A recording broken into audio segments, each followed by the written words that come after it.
بسم اللہ الرحمن الرحیم۔ بزرگان محترم اور ناظرین کرام، آج 6 رمضان المبارک ہے اور سورہ یوسف کے چھٹے حصے کو لے کر کے ہم آپ کی خدمت میں حاضر ہیں۔ جب سیدنا حضرت یوسف علیہ السلام کو عزیز مصر یعنی مصر کے وزیر خزانہ اور فائننس منسٹر نے خرید کر اپنے گھر میں جگہ دے دی اور حضرت یوسف کو اللہ کی جانب سے ٹھکانے کا اور گھر کا انتظام کر دیا گیا، اور اس کے بعد آپ جوان ہوئے، آپ کو علم، حکمت اور نبوت سے سرفراز فرمایا گیا اللہ کی جانب سے، اس کے بعد یہ آزمائش کا واقعہ شروع ہوتا ہے۔ قرآن کریم بیان کرتا ہے وَرَاوَدَتْهُ الَّتِي هُوَ فِي بَيْتِهَا عَن نَفْسِهِ وَغَلَّقَتِ الْأَبْوَابَ وَقَالَتْ هَيْتَ لَكَ، فرمایا کہ وہ عورت جس کے گھر میں آپ تھے یعنی حضرت یوسف جس کے گھر میں تھے وہ آپ پر مفتون ہو گئی اور دروازوں کو بند کر دیا اور یہ کہا کہ جلدی آئیے۔ یہاں پر قرآن نے یہ کہا کہ جس کے گھر میں آپ یعنی حضرت یوسف علیہ السلام تھے، عزیز مصر کا یہ اس کی بیوی کا لفظ استعمال نہیں کیا۔ اس سے معلوم ہوا کہ جس کے گھر میں آپ رہ رہے تھے اس کے حکم کو یا اس کی بات کو نظر انداز کرنا بہت زیادہ مشکل تھا۔ وہ عورت آپ پر فریفتہ ہوئی، اپنے غلط مطلب کو حاصل کرنا چاہا تو حضرت یوسف علیہ السلام نے پیغمبرانہ شان کے مطابق پہلا جواب یہ دیا، قال معاذ اللہ، اللہ کی پناہ، قال معاذ اللہ، اللہ کی پناہ۔ اور یہ ہونا بھی چاہیے کہ سب سے پہلے انسان کسی بھی گناہ سے بچنے کے لیے، کسی بھی معصیت سے اپنے آپ کو پاک رکھنے کے لیے اللہ کی پناہ مانگے۔ یہ آیت مجھے آپ کو اسی بات کا سبق دیتی ہے، جب بھی کسی مصیبت میں پھنسیں تو اللہ کی پناہ مانگیں۔ اس کے بعد حضرت یوسف علیہ السلام نے اپنے عزم اور ارادے پر بھروسہ کیا، اپنی اعصابی قوت پر بھروسہ کیا، پہلے اللہ تبارک و تعالی کی پناہ لی اور اس کے بعد دوسرا جواب یہ دیا، انہو ربی احسن مثوائے۔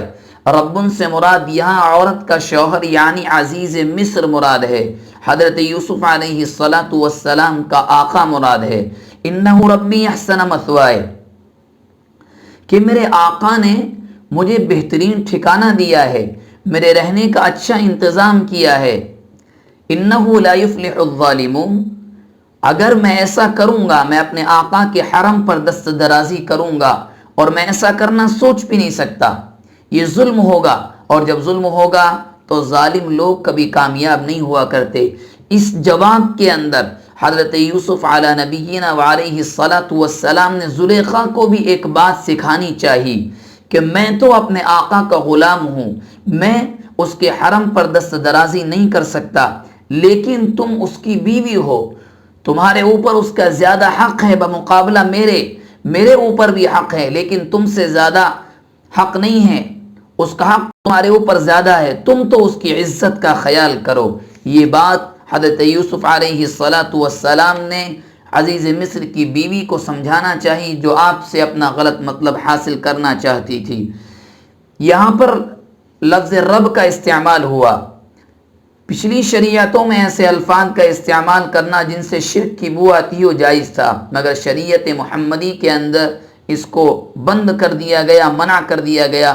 مسلم شریف کی حدیث ہے، اس کے واضح الفاظ ہیں کہ کوئی غلام اپنے آقا کو رب نہ کہے، اور اسی طرح بہت سی چیزوں کو منع کر دیا گیا جس سے شرک کا اشتباہ ہوتا ہو، شرک کی بو آتی ہو، یا ایسا لگتا ہو کہ کوئی اگر ان الفاظ کو یا ان چیزوں کو استعمال کرے تو ایسا معلوم ہو کہ وہ شرک کے اندر مبتلا ہے۔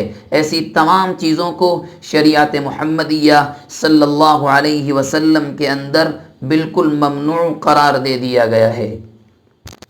اس کے بعد فرمایا وَلَقَدْ هَمَّتْ بِهِ وَهَمَّ بِهَا، اور اس عورت نے بلا شبہ ارادہ کر لیا، وَهَمَّ بِهَا، ان کے دل میں بھی خیال آیا یعنی حضرت یوسف، لولا ارآ برہان ربی، اگر وہ اپنے رب کی دلیل کو، اپنے رب کی قدرت کو نہ دیکھتے، وَلَقَدْ هَمَّتْ بِهِ، دونوں کے لیے یعنی عزیز مصر کی بیوی زلیخا اور حضرت یوسف کے لیے ایک ہی لفظ استعمال کیا گیا، لیکن یہاں پر یہ سمجھنا ضروری ہے کہ ہم کے دو معنی آتے ہیں. ایک ہے کسی چیز کا ارادہ کرنا اور دوسرا ہے کسی چیز کا خیال آنا. پہلے معنی اور میننگ زلیخا یعنی عزیز مصر کی بیوی کے لیے مراد لیے جائیں گے، یعنی اس نے گناہ کا ارادہ کر لیا، عزم کر لیا. وہم بہا، اس کے ارادے اور اس کے بلانے کی وجہ سے حضرت یوسف علیہ السلام کے دل میں امر طبعی کے طور پر یہ خیال ان کے دل میں بھی آیا. جیسا کہ اس کی مثال دی جائے، انسان جیسے رمضان المبارک چل رہا ہے، روزے توڑنے کا خیال نہیں آتا، لیکن پیاس کی بنیاد پر پانی کا خیال آتا ہے، بھوک کی بنیاد پر کھانے کا خیال آتا ہے، لیکن انسان کے دل میں خیال نہیں آتا کہ میں ان کو کھا یا پی کر کے روزے کو توڑ دوں. اسی طرح حضرت یوسف کے دل میں ایک طبعی امر کے طور پر اس بات کا خیال آیا، اور قرآن کہتا ہے لولا ارآ برہان ربی، کچھ اور ہو جاتا اگر وہ اپنے رب کی قدرت کو، اپنے رب کی دلیل کو نہ دیکھتے. وہ برہان سے مراد کیا ہے؟ مفسرین اکرام کی بہت سی رائے یہاں پر ہیں.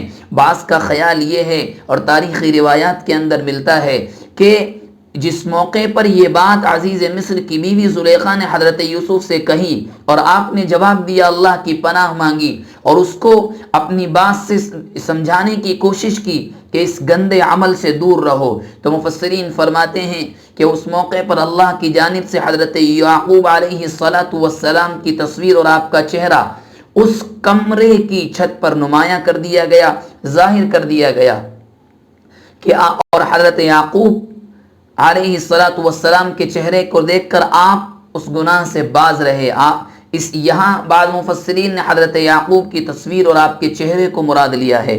بعض کا خیال یہ ہے کہ آپ نے جب آسمان کی جانب چہرہ اٹھایا تو وہاں پر یہ آیت لکھی ہوئی تھی وَلَا تَقْرَبُوا الزِّنَا إِنَّهُ كَانَ فَاحِشًا وَسَاءَ سَبِيلًا.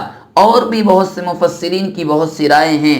آخر میں امام تفسیر ابن جریر رحمۃ اللہ علیہ فرماتے ہیں کہ سب سے بہترین بات وہی ہے جو قرآن نے ذکر کی کہ دلیل دکھائی اللہ نے لیکن نہیں معلوم وہ کیا ہے، وہ اللہ ہی بہتر جانتے ہیں. لولا ان رأى برهان ربی كذلك لنصرف عنه السوء والفحشاء انه من عبادنا المخلصین.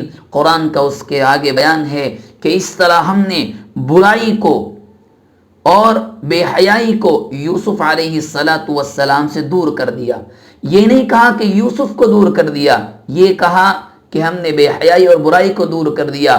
معلوم یہ ہوا کہ حضرت یوسف علیہ السلام کے دل میں نعوذ باللہ گناہ کا خیال بھی نہیں آیا تھا، اور جمہور علماء امت اور جمہور امت کا یہ اتفاق ہے کہ انبیاء کرام ہر قسم کے گناہ کے خیال سے پاکیزہ ہوتے ہیں. تو حضرت یوسف علیہ السلام سے اللہ تبارک و تعالی فرماتے ہیں کہ ہم نے برائی اور بے حیائی کو ہٹا دیا. من عبادنا المخلصین، بے شک وہ ہمارے مخلص بندوں میں سے ہیں. اللہ تبارک و تعالی جو باتیں ان آیات سے مجھے آپ کو معلوم ہوئی ان پر عمل کرنے کی توفیق مرحمت فرمائے. واللہ الموفق والمستعان.